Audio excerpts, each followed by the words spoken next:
Brooke is looking for a Space Daddy cardboard cutout for her birthday, folks. Yeah, if it's July 18th. You got some time.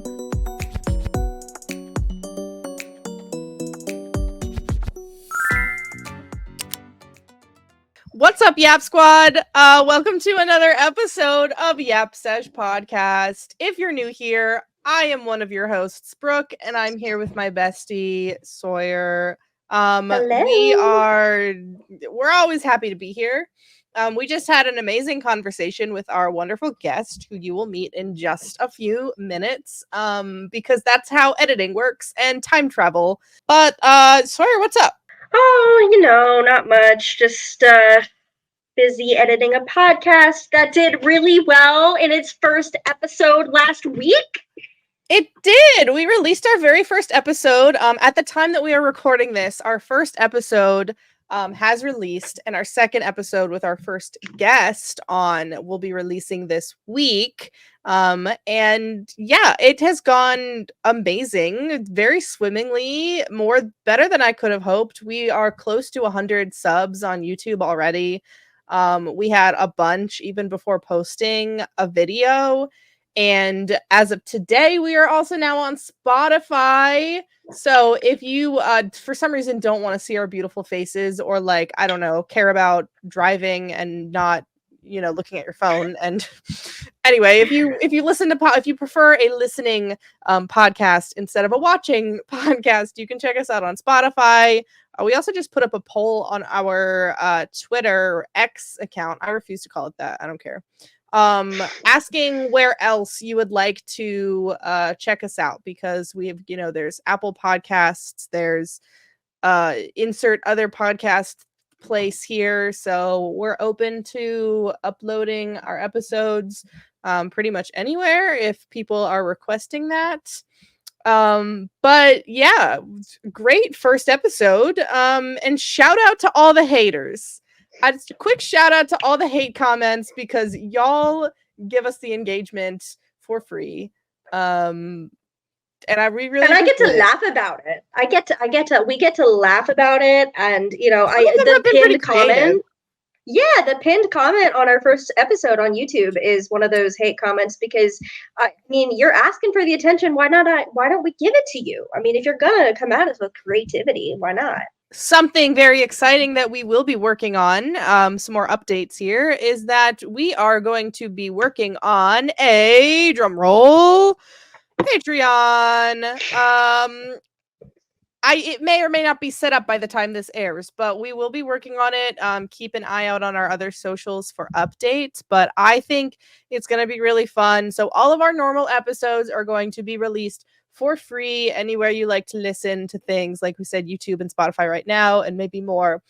But it would be really awesome if you wanted to, I don't know, join our Patreon that we will have. It's not going to be like super expensive. We will do a very reasonable tier. And what are we going to offer? We still have to work out the details and the kinks, but we definitely want to release our mostly unfiltered, unedited episodes. Can't promise they won't be 100% unedited, because, we like to yap, and sometimes that means we like to gossip, and y'all don't get that even for money. No, well, maybe for the right price. Maybe for the right price. We'll talk about it. No, but we're gonna have that. I think we're gonna have some other kind of bonus content, some behind the scenes content, access to episodes maybe a day early, ? Ooh, that could be kind of cool. I don't know. Let us know in the replies what you would like to see from Patreon. But it would greatly help us just, keep this podcast running. We can get some, maybe down the line, get some better equipment, some better setup. Maybe we could actually pay for an editor so that we don't have to do all that hard work.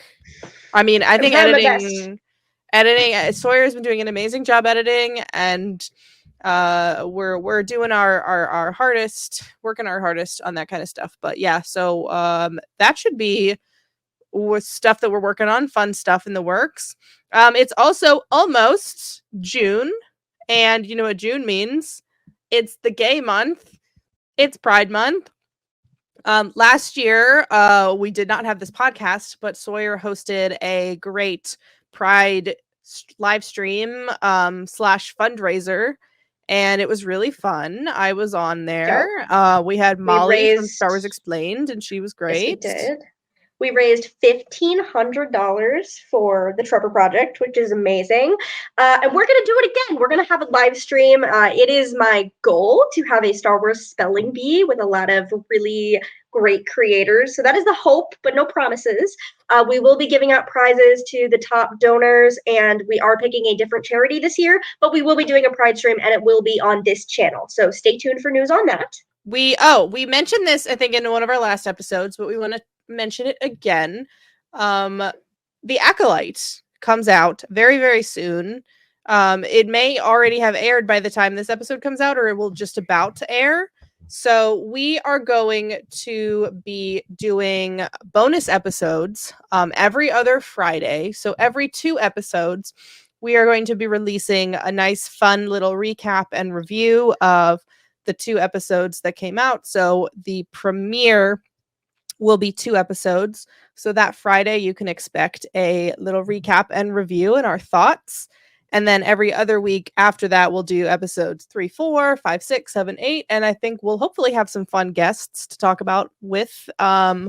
Yes. And Sawyer, I know your Discord is doing some watch-alongs for the Acolyte. Yes. Sawyerism Science Lab is what our Discord server is called. We are nearly at 800 members, and we will be hosting Acolyte streams every episode premiere. We did it for Ahsoka, and it was super fun, so we're going to do it again. A lot of people showed up, so come on down, join the server, join the chaos. Sweet. Yeah. I think that's all of the little housekeeping stuff that we have. So like I said earlier, we had an amazing conversation with our guest, Cassiana Pozzi. She is an amazing creator, awesome lightsaber enthusiast. We talked all about lightsabers and content creation and all things fangirl. So let's get right into it. Okay. Hey everybody, welcome. We have an awesome guest this episode. Our one of my longtime mutuals, Cassiana Pozzi. Thank you for coming on. Thank you guys for having me. I'm so excited. Yeah, thanks for being here. We are fangirls in this house. So we've got like a couple of questions that we want to ask about like who you are, what you do, and your experience with fandom. So if you want to start with like, who are you? What kind of stuff do you do? What kind of content do you make? How did you get into content creation? All of that fun stuff. Absolutely. So yeah, Cassiana, I go by Cassian X on TikTok. A lot of people think my real name's Cassian. It's Cassiana. There's an A at the end there. I'm not Cassian Andor. He is one of my favorite characters. I was going to say, you are a Cassian stan though. I am. He's, other than Leia, he's my favorite character in the Star Wars universe. So I always thought that was like, it was meant to be. And he's got like literally the same name as me, just without the A. So that's what the X at the end of it is, like Xing out the A in my name so that it's Cassian's name. But I love it. I'm a content creator. I mostly make content on TikTok, but now I do it over on Instagram, YouTube. I'm just a big social media fan. That's actually my full-time job is in influencer marketing, which is really funny. So then it kind of carries over into what I do online for fun. I have been a Star Wars and Marvel fan since I was 15 years old. So 2015, we're going on nearly 10 years now. I was kind of a self-discovery type of thing. I didn't really grow up with it, so I had to find it myself, and I'm glad that I did. And then in 2019 is when I started to make content on TikTok. I kind of caught it right before the pandemic, and so kind of built a small following. And then when there was nothing to do during the pandemic, I just made Star Wars TikToks every single day and posted all the time. I just posted one Star Wars TikTok and it seemed to do really well. I was like, I'm going to stick with this because I feel like it also made me more, I don't know how to describe it, like a more involved fan. It like, I had coming up with concepts all the time. I was jumping back into the fandom. I was watching the Clone Wars because everybody online said I needed to watch it. And so I feel like it kind of helped me be more of a fan during that time and kind of sparked my love for Star Wars all over again. And ever since then, I've been making content, been jumping over and doing a ton of new stuff. And the type of content I make, I do like cosplay content. I go to comic conventions, and I have been since 2016. That's how I got into cosplaying. And I make content with my fun costumes, mostly Spider-Man and Star Wars stuff, as you guys probably know. And I review lightsabers. I spin lightsabers, and I post spin tutorials so that other people can spin and see how fun it is. So that is about me. That is what I do. I live in the city of Chicago, which is super fun as well. Fun little city over here. Yeah, that's it. Cool. Yeah, we love to ask our guests to bring a topic of their choosing that they want to talk about, and so later on we will be talking more about lightsabers and the saber community, which I think is really exciting because that's such a big part of the Star Wars community, and I think has grown so much, especially because of the pandemic and people posting on TikTok. It was funny. Sawyer and I, in our first episode, we did like a little get to know you section with us, and the more people that I talk to, the more similarities I see with how we all got into content creation, especially with like Star Wars content. It's like, yeah, I saw The Rise of Skywalker, and then it was like 2019, right before the pandemic, or around that time, where I started really posting online about Star Wars stuff, and then, you know, did one video, did kind of well, and so you just kept going with it, and because we both have very similar stories too, so that's awesome. What would you say was your first fandom? Would you say that you were into any other fandoms growing up besides Star Wars and Marvel, or other than that, since you got into those a little later? I was always a Disney girl. I guess you could say that was like the first fandom. I went like every few years when I was younger. But yeah, my family was always in Orlando, and then even like later on, I was like, can we go to Disney for a vacation? But yeah, no, I'm a Disney girl. I used to love the movies. The princess movies are my favorite. So.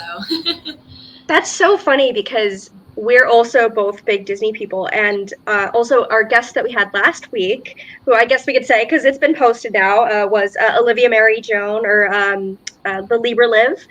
She's a Star Wars cosplayer and Wanda Maximoff cosplayer. And we all have the same, like, we all grew up, we went to Disney World, and like, but it's I don't know, and then now we got us here. I don't know, I just think that's so interesting. Definitely Disney was the one. And then, yeah, just like later on, I started I discovered then like Doctor Who and Supernatural, like all those fandoms around the time of 2015, 2016, like, you know, musical theater, stuff like that, like Hamilton, whatever. And I just discovered Marvel and Star Wars along the way. And I was like, those are the ones. I also wanted to ask, like, as someone who grew up at least in some fandom in some way, shape, or form, depending on whatever it was, and now moving into being like a content creator, how has that shaped your relationship with the fandom? Have you had a positive experience? Have you had negative experiences? How has your like feelings toward everything changed or grown over time? Yeah, I would say being a content creator for fandoms, I mean, even before I would create content, I was really into Twitter. So if I was in a fandom, so like even like back in the One Direction 5 Seconds of Summer days, I was just constantly posting about things I was interested in. And just, it was a way for me to just yap out to the public and just be like, hey, this is what I really like. I hope you guys don't mind. And I'm like tweeting constantly. So then creating content that like people are resharing and they're like, oh, like you inspire me to do this and this. It's like, it's almost gotten me more involved in each of the fandoms that I post about. Every time I like post a video or like another year goes by and I'm posting content, I almost notice that posting content about Star Wars, Marvel, it keeps me engaged with Star Wars and Marvel. I feel like in a way I would lose touch if I wasn't so like involved in wanting to, you know, I got to post a video about this. This is a video idea I have. I got to post this, or I'm going to a convention, need to make content. I feel like creating content for a fandom has actually only strengthened my bond with all the fandoms that I'm in. It's like a way to just keep in touch and just keep in the know with everybody else. So that's what I would say. I think you bring up a really good point, because I'm trying to think. I mean, I've been a Star Wars fan my entire life, but I don't think I would. There are things that content creation brought me, like Star Wars books. I never would have even considered that there are Star Wars books until I started making content, and someone said, "Oh yeah, Sawyer, you're a scientist, you're an academic. Like, I think you would really like the books." And I discovered a whole new world of lore that I was completely unfamiliar with. And now, because I've created a community around my content, it's like, first of all, people care about what I have to say about something now, which is weird. It's still something I'm not quite comfortable with all these years later, but people want my opinion on something, and so I have to be in the loop, because like, even if I'm not, kudos to you for always having ideas, because I feel like I've been in a dry spell for a while, but it's interesting to, even when I'm not actively producing content, people still want to engage in those conversations with me, and it gives me an excuse. 100%. Yeah, a lot of my friends from back home, or when I grew up going to comic conventions, so 2016 to 2018, all of my friends, they were really into anime, and I was the one person that was just still like really hung up on Star Wars and Marvel. And it was around the time, Marvel was fantastic. You got the sequels coming out in Star Wars, so people are really engaged with it. And they would go off and do like their different like anime cosplays or whatever, but I found so much community and family. I like definitely did with them, but more with the people I was meeting online, because like, you guys get it, like you guys always are dressing up as them, you're constantly talking about this episode of the Clone Wars or this movie coming out and things like that. So it does help a lot too, is just being in specifically a Star Wars, or I guess Marvel as well, Star Wars community. So yeah, it is interesting, like engaging with people that are also online or content creators when it comes to talking about fandom stuff and just engaging with it, versus talking to like your in real life friends or people just like on the street. Or like, I used to bartend, so whenever I would hear people start to talk about, oh, did you watch the new Star Wars movie, I'd have to like try to ease my way into the conversation, because I'm like, how deep do you want to go? For example, I was in a wedding for one of my best friends back in September, and one of the groomsmen was also a Star Wars fan. So they were kind of like, oh, Brooke, you should talk to this guy. He loves Star Wars. And I'm like, yeah, but how much do you love Star Wars? Like, how deep are you willing to go? And he immediately asked, because it was right around when Ahsoka was coming out. And so he was like, oh, are you watching Ahsoka? I was like, yeah. He's like, did you watch Rebels? And I was like, oh, okay, cool. Now we can like, he's a little bit more into, I feel like Star Wars animation is another level with the Star Wars fandom. So then we started talking about that, and I was like, cool. And then also, because it's a man, you never know exactly, like, are they going to test me on my knowledge? He was not, and he was cool. Like, it was fine. So it was good. But it is like very strange trying to navigate interactions versus talking to someone online, because online, like, most of us are chronically online at least a little bit, and we'll say, oh, we know this show is going to be X amount of episodes, and it's going to come out here, and it's got this character and this actor, and a lot of the people are just like, oh, I didn't know any of those things, but I'm excited to watch Lightsaber go burr. Yeah, but I think that's like, we need to remember that. I think more content creators need to remember that there are, how many times online, especially Twitter, do you see an argument that's like, there's no casual fans, like, it's just us. And it's like, no, actually, there are a lot of people that love Star Wars casually. Yes. Yeah, definitely. I notice if I talk about Star Wars with some of my friends, they'll like preface to me, they'll be like, I just want to let you know I haven't seen all of the movies, but I'm really interested in it. And I'm like, you're good. You're good. You can ask me questions. I'm not gonna break out the lightsaber. Like, I'm not gonna attack you. You're good. If you got questions, please let me know. And it's always the girls that even like have to preface too. It's like, who hurt you? Who did you have a conversation with about Star Wars before this? I know. This is a safe environment. We can casually talk about it, like any questions they have, I'm like, please ask me. Or like, do you want to watch a movie? You want somebody to explain it for you? We can do that, Mm-hmm. And sometimes it's just, they always have to preface it of like, I'm not the biggest fan, or I haven't seen it all. You're good. Yeah, it is okay. I have to reel myself in, but I'm not going to judge you. No, but with men especially, like, I feel like, not to call men out, but I feel like I either, when I was dating, it was like either, they wanted to show me how much of a fan they were. Like, they're more of a fan than me, and usually I'd stump them pretty easily. But or it would be like, oh, I'm so sorry, like I don't know anything about Star Wars. But you know what's really funny is, and I don't care, right? It's like, cool, if you don't know anything about Star Wars, then like you said, like, I'll teach you. Come on, let's talk about it. But what I think is so funny, this is a good place to tell this story.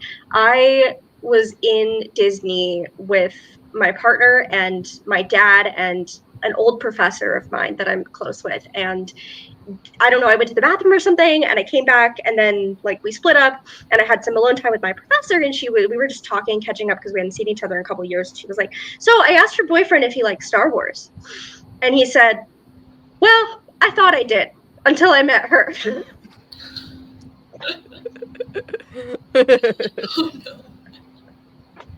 And his room, his like childhood bedroom is full of Star Wars stuff. But even then, like, we went through his old action figures one time. Actually, I have them now. And, like, he had Darth Bane. Like, why? Why did he have a Darth Bane action figure? That's so random. Not only that, though, do you know what else he found? I cannot believe that I found this in his box. Do you know who that is? Oh, That's your favorite Darth person? Nihilus. My favorite person ever. I don't know. Do you play the games, Cassiana? I've only really played, like, oh my gosh, I'm blanking on a Jedi Survivor, really. Those are the only ones with Cal Kestis and everything I've dipped my toes into, but I need to play more. Where's my Turgle action figure? Turgle Black Series when, yeah. No, that's funny because I was not a Star Wars fan before I started dating my boyfriend. Like, he went to see The Force Awakens and I think Rogue One in the theater by himself because I was just like, it's fine. Like I remember for at least one of them, I dropped him off at the movie theater and was like, pick you up in a couple hours, babe. And then he showed me, I think I had seen, I will lie, I have seen, when I was little, I saw The Phantom Menace because I remember I had the Jar Jar Binks McDonald's toy that they had when the movie came out, and I was obsessed with him. And so I'd watch that one all the time. But like I didn't know anything about Star Wars. So he really showed me the originals. Like I had probably seen them in passing, but never really paid attention to them before. And now it's like, here's my shelf, and I'm the one dragging him to Star Wars Celebration at conventions, and it's literally the like, what have you become? I am what you made me. Like, he only has himself to blame because he was like, you've never seen Star Wars? We have to change that. And now here we are. And that's not even an exaggeration. Like, we love Brad. Brad's great. But Billy, when we got home from Fan Expo Philly, Billy was like, yeah, he really didn't want to be there, did he? He always says like, no, I'm having a great time. And I'm like, but you look miserable. He's like, I'm just tired. He's not a cosplayer. So whenever I like encourage him to dress up, he will do it to humor me. And he's like, I do it because I know it makes you happy. And I'm like, yeah, but you do. He's like, I am very happy to be your pack mule and like carry everything in a backpack and whatever. But like for Fan Expo, it was May 4th. So it was like, you're not dressing up. So I made him dress up as Indiana Jones at least. Because I was like, you get a cool jacket out of it, all right?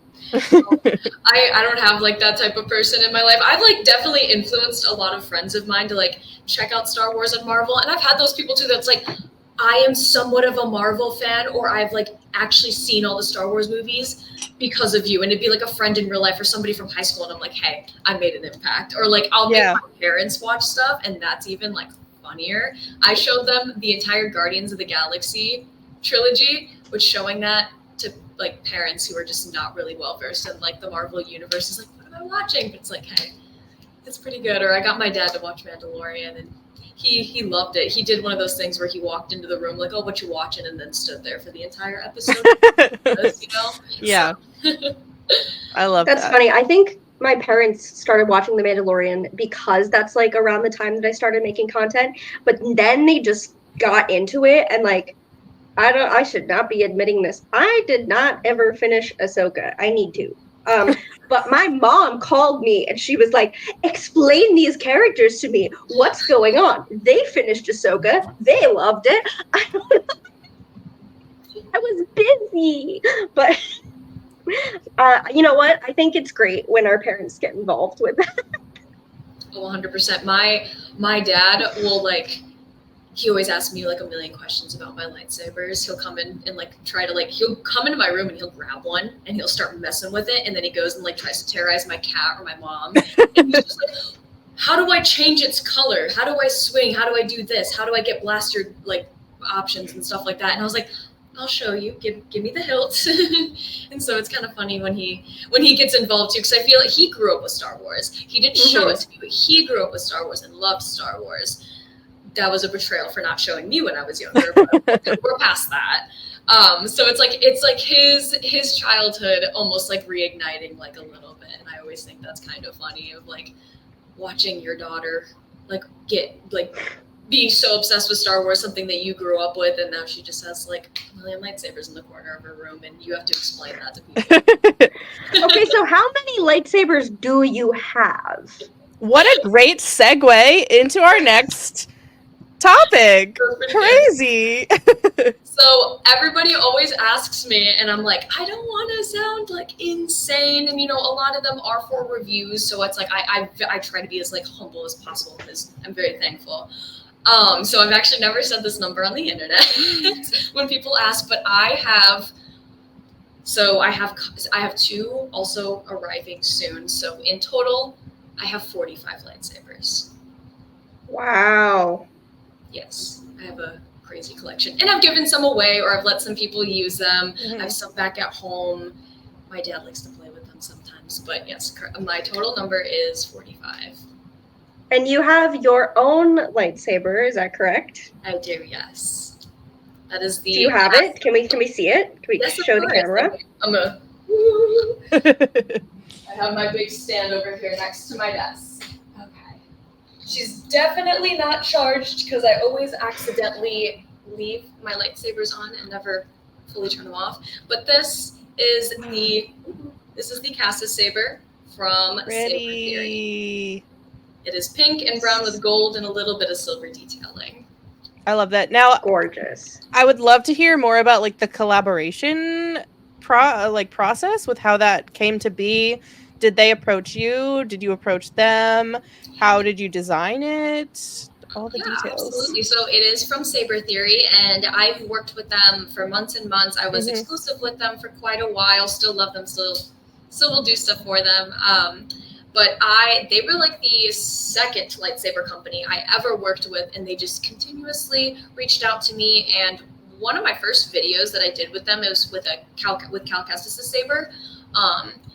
Did a really good job on TikTok, and I was so excited. It was the first time I think a lightsaber video of mine really, popped off, and I was like, this was super fun. I want to make more of these. I want to review more because a lot of people had questions and I could answer them, So I continued to work with Saber Theory, and I would say about August of last year, they proposed an idea for me of working with me on a lightsaber that they could put it on their website, tag me under it, do a whole promotional thing for it.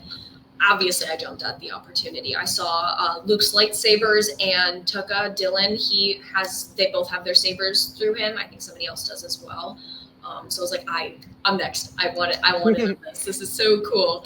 It is truly a dream. I feel like a character in the Star Wars universe that has her own lightsaber. And the fact that when they were presenting design ideas to me, when I was saying some sort of aspects in which I wanted my lightsaber to look like, I said pink. I said gold. And they even threw in like the brown coloring, which I thought was really cool. It's a very like chocolatey, it's just a fun saber. And I feel like you just haven't seen anything like it in the Star Wars universe. So when they presented like the final designs for me and I saw that pink and brown and gold, I like actually started crying. I was like showing everybody that I knew. I went to a comic convention like right after I received the designs for it, and I was like, guys, look at my saber. This is what my saber is gonna be. And then it came down to naming it. And I decided that I was going to name it after Cassian Andor. His original name is Kassa, so Kassa, and that's the first episode of Andor. And as a lot of people who have been following me for a while now, that is my favorite character. That is my favorite show, and I would make weekly updates about the show. I was really passionate about it when it got to come out, and I was like, it only makes sense for me to dedicate a lightsaber to this character, to why I am like really still involved in the Star Wars universe as much as I am, and for just my favorite character, my favorite show.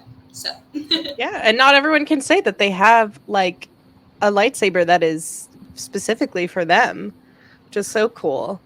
Thank you. Yeah, it was definitely something super fun to work on. I got to photograph the promotional pictures with a really close friend of mine, Benjamin Farron, and we just had a ball with it. I mean, it's a beautiful saber. It's great to work with. It's even good for swinging, which is also a plus. So yeah, it was a really great experience, and it just kind of is like the cherry on top of, you know, reviewing lightsabers and everything. So I guess my only follow-up question to that is, obviously when you buy from Saber Theory, or pretty much all lightsaber companies, generally speaking, unless you get one at Disney World and buy a specific kyber crystal, NeoPixels have every color of the rainbow. But if this was actually the Star Wars universe, what color kyber would be with the Kassa saber? So I don't necessarily know if it's canon. I think somebody screen grabbed from an animated series once that this is a color in the universe. My blade would be pink, 100%. It is a color. It is I'll set the record straight. Every color you can have in Jedi Fallen Order is now considered canon, and that includes pink. So amazing. That was what I wanted to. Everybody was asking me, what color are you gonna do it? And I ignited it, did the color wheel, and I was looking at different ones, and I was like, okay, white is really pretty. I do like what white stands for in terms of colors of, you know, the blades that Jedi and Sith use, the meanings for them, I guess you could say. But I ignited it like a hot pink color, and I was like, yeah, that's gonna be it. We're gonna have to settle on that one. And it showed up well in photos. I think it complements the hilt of the saber really, really well. And it's my saber, and I feel like that's what reflects me. It is my favorite color of all time. So awesome. And you also have at least one. I know you have one lightsaber tattoo. Do you have more than that? I do only have the one, so. Okay, and is it Rey's saber? It's Leia's saber. Let's see. Leia's. It is Leia's saber. I love her saber so much. It's so cool. I wanted to ask, do you have a two-part question. Do you have a favorite lightsaber that you own? And do you have a favorite like canon lightsaber, favorite character saber? Yeah, of course. I would say, honestly, this can all be wrapped up into one. My favorite lightsaber of all time is Leia's. I mean, that is why I got it tattooed, but I've always loved the design. Specifically, there is one from Art Sabers that is pink with the mother of pearl detailing. Ooh. I think it's absolutely gorgeous. It's my favorite saber that I own, and I know that her canon one is a little bit more of like an orange copper, but her saber design is just absolutely stunning. Spinning wise, it still works pretty well if you want to spin it. Yeah, it's my favorite. Do you guys have a favorite as well?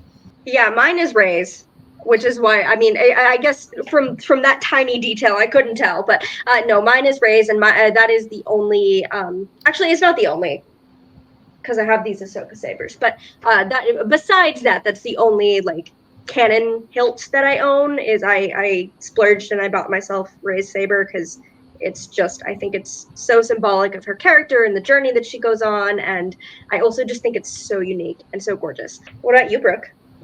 I do really love Leia's. That was like an impulse buy when I was in Disneyland. I saw it, and I think because like in photos the Galaxy's Edge Leia saber pulls very orange, and so anytime I would see it, I would be like, I don't really like that. Like I wish it was more of the like rose gold, like copper that it is in the movie. And then I go up there and I saw it, and I was like, nah, I need it. It's mine. But I think Cal, like, is probably Cal's like first saber, or Jar Tapal's saber is my favorite, because I love it. I love how cool it looks. I love that it's broken, and how that is so symbolic of Cal's journey in the games, because that's like, those are my favorite, I think, canon Star Wars stories are the Jedi games. So I love it. I also really like, this is a hot take, I think it's just because I cosplay Revan, but everybody has beef with Revan's like spiky saber because it's hard to hold, and it is. It is not a comfortable hilt. It is not one you can spin. It's not pleasant to even hold for cosplay pictures, but I think it looks cool, and it's purple. Cool. Yeah, I mean, sabers are all like what you choose to do with them. I feel like there's a lot of maybe discourse in the saber community about what's the best saber to buy, and I feel like you've got the diehards that are like never touch a saber that's made by Disney because they're terrible, and it's like, well, they're not good for spinning and they are big and bulky, but like I got to do the make your own saber experience at Disney World, and I think even though the saber is like not the best quality and it's not great if you want spinning, but it does look great on my shelf, and it was such an incredible experience. If you haven't gotten to do it, I cried the entire thing because it's like a full show that you get as well, and it was so good. I cried the whole time. It was amazing. Highly recommend if you have the availability to do that when you go. Since you're a big saber spinner, and you probably have a lot of knowledge on like what's better for spinning, and because there's your baselet sabers, your neopixel sabers. What do you look for in a saber, and what, I guess, would you recommend maybe to like a first time buyer for a saber? Yeah, of course. So I guess like it depends on what you're buying it for is always the main thing I ask somebody, because I do get some people that just do one off of like, what saber do you recommend? I'm like, well, what are you using it for? Mm-hmm. If you are a fan and you want to collect sabers, you want the replica sabers, I always say to like, you can get a baselet. Like if this is something that you're just gonna have sitting on your shelf, get a replica saber, but as a baselet. You're going to save some money. If you're not going to light it up and like use it or have it displayed on your wall with a blade and turn it on, because some people just don't want that. They just want the hilt. Get a baselet. But if you want a replica saber that you can spin around, have like lit up, definitely go for even just a Xenopixel. I feel like Xenopixel and Neopixel are very, very similar, and the pricing can be like nearly $50 to $70 off. So just get a Xenopixel. But if you do really want the highest quality, you want the best experience, you're really into adding the sounds and all of this extra stuff into the chip that goes in the saber, then you get a NeoPixel. But if you are doing for spinning, which is, I guess that's probably the question that I get most, is what I would recommend most for spinning. Obviously, I've always directed people to check out Saber Theory's website, but just basic. Get a baselet saber. It is light. You can drop it. I have dropped so many sabers. I like sent sabers flying and like bouncing on the floor. They're pretty durable. And like the hilt, the LEDs, or it's a hollow hilt. If you get a baselet, no LEDs will be harmed if it's dropped or like really hit hard or anything like that. It's very lightweight, good for spinning, as well as then talking about like hilt wise. Get anything that is smooth. That's the best way I can describe it. Like use your judgment, look at a saber and be like, oh, I can definitely grab it here up towards like, I have the saber right in front of me. If I can grab it like up here without like this thing right here, that's going to be the best way you're going to be able to spin a saber. So look for something that's very simple and smooth up there. That's why I use something called the Senator Saber. It is just smooth, straight, like metal. And it all the way to the top. It is super easy to hold and spin, and it's very lightweight because it's a baselet. So that's always what I say. Just depends on what you want it for. But if we are talking about spinning wise, get a baselet, get something with a smooth hilt. That's the best. So. Yeah, for sure. I know my first saber, I think, was probably from Ultra Sabers, and this was like, yeah. I think almost like a lot of people's first sabers is probably from Ultra Sabers. I didn't know what I was doing, and I was like, oh, I know this is a lightsaber company, and I'm gonna buy a saber because I want one. And I was like, I'm gonna pick the one that I like, and I just picked one, and it's fine, and I still have it, and it's just not that great for spinning because that top part that like you really want to hold is like ridged, and it just like hurts your hand after a while. And then I remember probably a year after that, I bought like a cheap AliExpress saber because I was like, I actually want to try to like teach myself how to spin a saber, and I bought like a cheap one that was smooth and like the electronics were not as great. But I was like, I don't care, whatever. And it was so much better. I'm like, wow, the shape of the hilt is actually important. Yeah, there was a time that I think it was probably during my second year of content creation. I had a friend who was very, very active in 501st, and then he got involved with like a saber spinning combat group. And so it's things were still pretty locked down where I was living, and like we would go to a park and we would do saber choreo. And, like I think I was rocking an ultra saber back then. But I mean, no, I'm really glad that you like pointed those things out, Cassiana, because I think that it's very tempting to get all of the bits and bobs and fancy hilts and stuff, but if you're looking to just learn how to do cool saber tricks, you definitely want to be practical about it. Yes, 100%. Yeah, and you'd be surprised. Some hilts, it's like they're so smooth that almost like you kind of have to stop yourself from doing some crazy stuff with like I will hit myself in the head because it is all about like the process of learning and stuff, but it really does start off with like a good saber. My first saber was a replica saber that was really hard to hold and had screws that stuck out, and I would finish like trying to film a spinning video and my hands would be bleeding. And then I discovered a really, really smooth one that was like $80 from Amazon, and I got that, and it was my favorite thing to spin with for a while. Like actually, it even sparked like my love for spinning. So it's just glad to I'm just happy to share that information with people. Anybody always asks questions, what do you think? And I have like a list of things to tell them of what they should buy, what I think, you know. Yeah, I really appreciate the lightsaber community for being so like informative with their content. Like I love all shameless plug for you, your lightsaber tutorial videos. I'm pretty sure yours was like one of the only ones that actually made me understand how to do the Obi-Wan correctly, because so many people explain it and then I'm like, I still don't understand what I'm doing. So I think that's awesome, and just having people that will review different lightsabers and be so willing to answer questions is very nice.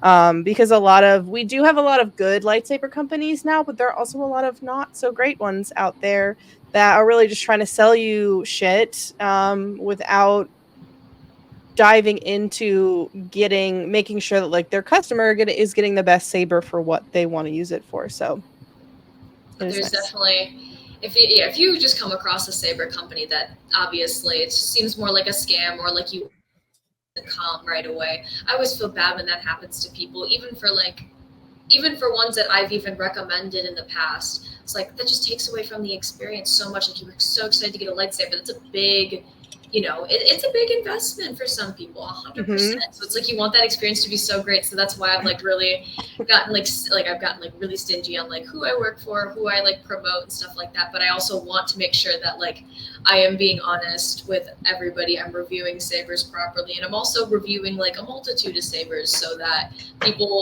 I am reaching out to people that want a different variety of sabers, whether it's a replica or a spinning saber. And that's why a lot of my saber content is really always like varies of what I'm like posting about. But if it helps anybody make a decision, I'm happy to do it. I don't know anything about Lightsaber Forms. I am not that kind of lore person. But if you guys know anything about them, do you have a favorite? I like the way that Obi-Wan stands with the hand and the saber. I don't know what form that's called. I'm gonna roast it in the comments by all the dude bros. They're like, oh, obviously that is like form number 4, blah blah blah, whatever. But oh my gosh, I will say, personally, just because I did a lot of research on it for a video when I was doing an unboxing for Count Dooku's saber, yeah, learning his I guess not form, but like fighting style, very fascinating. He has a completely different fighting style than pretty much a lot of, like, almost anybody in the Star Wars universe, and it's like almost like it's like an art. So it was like I was reading about it, and honestly, that's become one of my favorites. And even just like the formation of his saber is like that, like curve. I used to think, how could anybody spin with this or anything like that? But then I was watching informational videos. I did like all this research of like why he decided to form his saber that way, to go along with his fighting style. So I don't know, I have like a weird appreciation for it, and it's just become a favorite of mine. I feel like that goes I feel like Christopher Lee probably had something to do with that history, since he was like a trained actual fighter and like did sword fighting and fencing and stuff. So I think that's so cool that they were like, yeah, we're gonna make that canon. Yeah, I don't know. I used to know the forms better than I do now. I could probably still name like 4 of them, but I'm not going to try. But you know, yeah, it's really interesting. I honestly have an appreciation for Kylo Ren's fighting style. A lot of people like to say that it's messy and not calculated, but that is incorrect. He is definitely very intentional with the way he fights. He's a very aggressive fighter, and it's pretty effective. So, and I will say that that is actually true of all of the lightsaber fighting that we see in the sequels. There is definitely intention to the way that Rey fights, because she is used to fighting with her staff, and you can see that translated into the way that she wields a saber. And it's the same for Kylo. He definitely has adapted kind of his own style. I don't know if it would fit into any of the original, like, known, like, studyable forms, but I do have an appreciation for his methods. They work. I feel like the lightsaber battles in the sequels definitely get hated on because they're always compared to the intricacy, amazing choreography of the prequels. And I feel it kind of I try not to let it get to me anymore because haters are just going to hate, but like it bothers me because the way that the choreography is so intentional for the character and the story, which is so much more important than like the how showy a lightsaber battle is. Like, obviously the ones in the prequels are going to be more precise because those are trained Jedi who have been trained by all the other Jedi before them. I love, like you said, Rey is trained with her staff, so it reflects in her saber battling, but it also, she kind of adopts a little bit of Kylo Ren's aggression because he's the only person that she's ever seen use a lightsaber before, so she's like, all right, guess this is how we do it. And I love that. And then I love like Adam Driver's performance, just how he changed his entire body language and mannerisms when he switches from Kylo to Ben, and he goes back to that more like very like light-footed, swift saber style that he would have probably been trained by Luke with. Is like, I love it so much. It's so good. I'm watching The Rise of Skywalker after this. Amazing.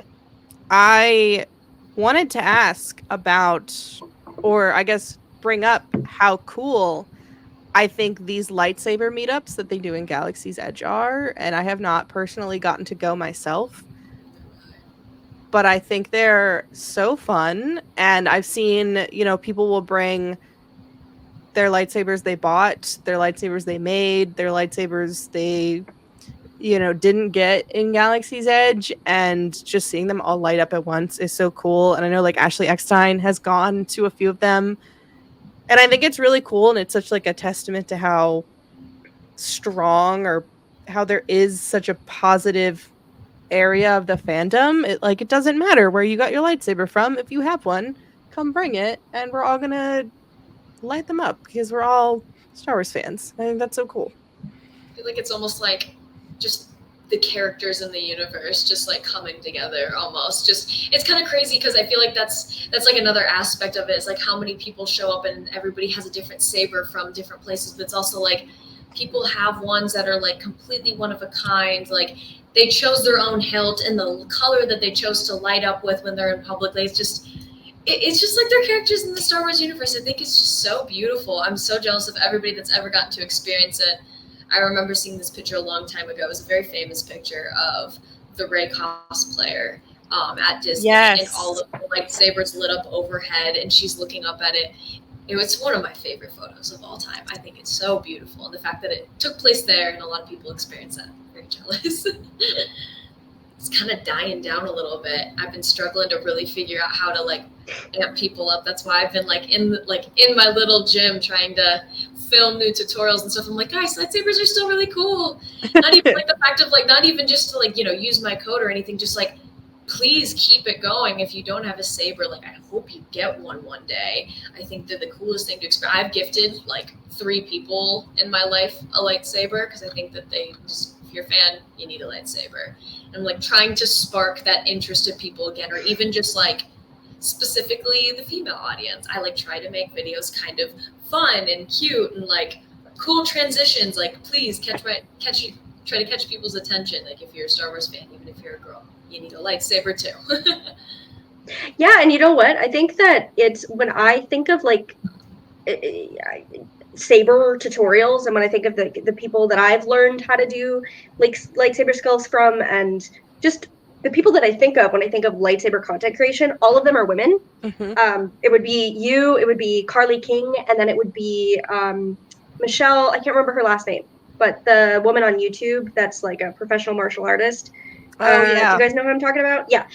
She is like the first person I learned saber training from, and then like I know you, I know Carly, and I think that's really cool that women have kind of dominated this space and hopefully encouraged other women to get into it, because it's a really amazing, fun thing to do. I know I admittedly have a little bit of, the last time I did a saber review, I went outside of my apartment to take some photos, and I was spinning it around, and even though it was late at night, I live in New York City, so there were still people walking around, and I was like a little embarrassed to just be doing it by myself, but I shouldn't be, because it's very cool. And now I'm sitting here thinking like, oh, I should take my lightsabers to the beach or something. And I was gonna say that's what I did. I think it was like 2 years ago now. I brought my lightsaber to the beach, and it was 4th of July, so the beach was like kind of crowded, but where we were, there weren't a lot of people, but there were a lot of people walking by. And I remember there were these 2 guys that they were like muffle saying something, like kind of making fun of me, and then I think I heard them start to like pretend to play the Imperial March or whatever. And I remember I tweeted about it. And long story short, that's how I got the Star Wars Twitter account to follow me, because they were like, nah, keep doing what you're doing. You're awesome. And now we're besties with Swagman. So it's so cool. So yeah, don't be afraid to go out and do lightsaber stuff. I know there's other friends that I have that meet up in Central Park and will swing their lightsabers and spin their sabers. What? Yeah, so I'll tell you. I can tell you more about that afterwards if you want to get in on that. This is such a fun story. I've like only told my mom this story because I was like, I don't know how to share this on the internet really, because it's like it involves a kid. So I was recently reached out to by this mom under her photography account, and it was just this long paragraph, and it was like she started it off of just like, this is a message of thanking you for what you do, is basically kind of how she started it. And it was her 8-year-old son who at his elementary school, they did a talent show, or they were doing talent show tryouts. And he tried out with a lightsaber spinning routine. And she told me that the reason why like he even knows how to spin a lightsaber, why he even has the lightsaber, is because he always watches my tutorials. So he like watched a ton of my tutorials, and this kid is 8 years old and made a whole routine of him spinning. He did the ground knee spin. He was doing the Obi Annie. He was doing above the head and everything. She sent me a video. I was so excited. And he was just, my name is blank, and this is my saber spin tutorial. Thank you so much for teaching me. And again, me and her just went back and forth, and I told him good luck, please keep me updated. And he got into the talent show. I'm like waiting to hear the results of when it is. I think it's supposed to be like sometime this week or end of this month. But yeah, he made it into the talent show with a lightsaber spinning routine at 8 years old in his elementary school. And I just thought that was so cool, because it's like, the youngest of fans are getting into lightsaber content and stuff. Like, it's such a fun aspect of the Star Wars universe and the fandom. And this little kid made it into a talent show. Probably all of his friends are like, wait, I want to do that too. What is he doing up there, you know? So I thought that was just the coolest, sweetest thing. That's it. That's what it's all about, folks. Well, we have some rapid fire favorites questions we'd like to ask. Just on the top of your head, whatever you think of first. What is your, we already talked about this a little bit, but what is your favorite Star Wars character? And if you have multiple.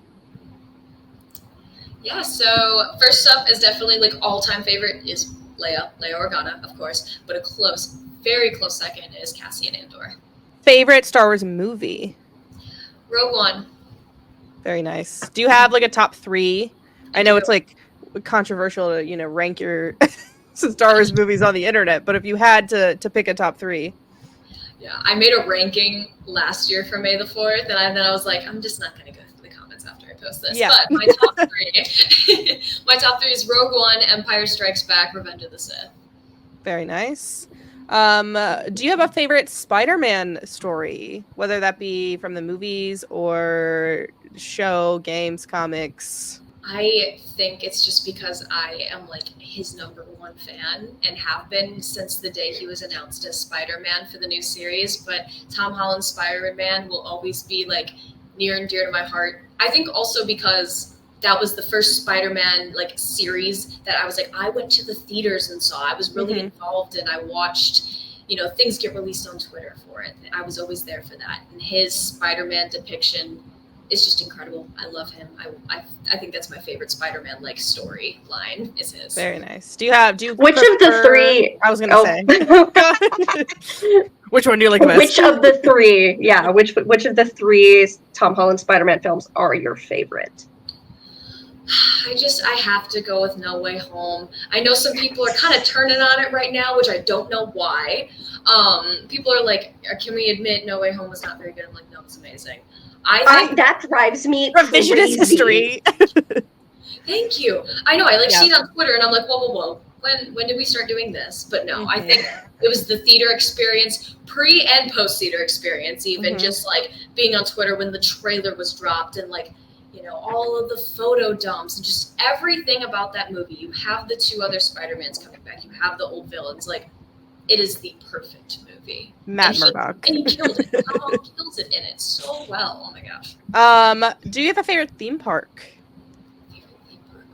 I do. So I love Disney. I would say, okay, I have one and then a runner-up. My favorite is actually Universal Studios in Orlando, Islands of Adventure. Nice. I am a Jurassic Park girly and have been all of my life. So going there is like dream come true. So that's my #1. And then Epcot in Disney World is a really close runner-up. I love this. I love Epcot so much. Big Epcot That's fan our first universal answer to that question. Yeah. I feel like I'm going to ask everyone now. Back to regularly scheduled programming. I think that just about wraps everything up. Cassiana, thank you so much for joining us on our show. It was so great to chat with you guys. Thanks for asking me questions. I appreciate it. Yeah. To wrap up, do you have any cool things that you're working on? Any socials you want to plug? Any cool stuff that you'd like to share? We'll put everything in the description as well, but while we're here. Yeah, definitely check me out on TikTok and Instagram. I post every other day, constantly posting on my Instagram story. Instagram is Cassiana Pozzi. TikTok is CassianX, and I post once a month on my YouTube channel, trying to start that up. And the username for that is it's CassianX. So nothing too crazy coming up, but hopefully I have some more fun stuff to plug once again, and that'll be on social media. So just constantly posting, constantly coming up with ideas, hopefully some more tutorials. But yeah, thank you guys so much for having me on. Awesome. Yeah, thanks for being here. All right, folks. To wrap things up, we like to end every episode with a listener question, and we got some great questions. If we don't get to yours in this episode, we will in a future episode, so keep an eye out. This question comes from Twitter, from Christina at GANOCJ. She asks, if you got to be a part of a Star Wars crew, like the Ghost crew or the Mantis crew, etc., which crew would you want to be a part of?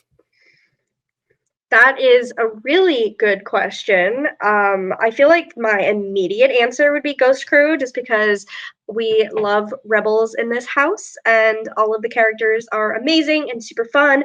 But I would also like to just take just one trip around with the Ebon Hawk crew.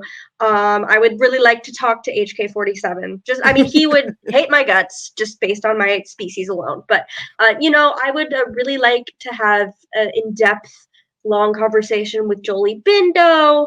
Maybe talk a little sense into Mission Vale. Punch Cartho Nasi in the face. Just one trip. One trip. Okay, I have two answers for this. My top answer would definitely be the Mantis crew. I love Nobody's them. surprised. Nobody is surprised, literally at all. But I love them so much, and I think I could learn so many things from Seer. I think I would like Grease to be my grandpa. Grease, I'm applying to be your grandchild. I love, especially in Jedi Survivor. He just looks like he just came straight out of like the New Jersey mob, not even the New York mob, the New Jersey mob. He's wearing like a tracksuit, but no. And I love Callum Marin so much. And then maybe spoilers for Jedi Survivor. Maybe Bode. Maybe I could fix him. But Daddy, I love him. I can fix him. Really, I can. Actually, I don't want to fix him though, because he's kind of like Space Joel Miller, and he doesn't need fixing. But no, okay. My other answer would be I would love to take a trip on the vessel with Geode and Affy and Leox. I love them. If you haven't gotten to the High Republic yet, at least read Into the Dark. What are you doing if you have not read Into the Dark by Claudia Gray? I don't know where that accent came from. It's late. My social battery is expired. But anyway, yeah, I think that answers our question. And follow us on our socials. Yap Sesh Pod for most places, unless you're TikTok, and then we have to be yap.sesh.podcast. Whatever. But yeah, anything else from you, Sawyer? I don't think so. I think that just about does it. Thank you so much for watching, and we'll see you next week. Yap on, folks.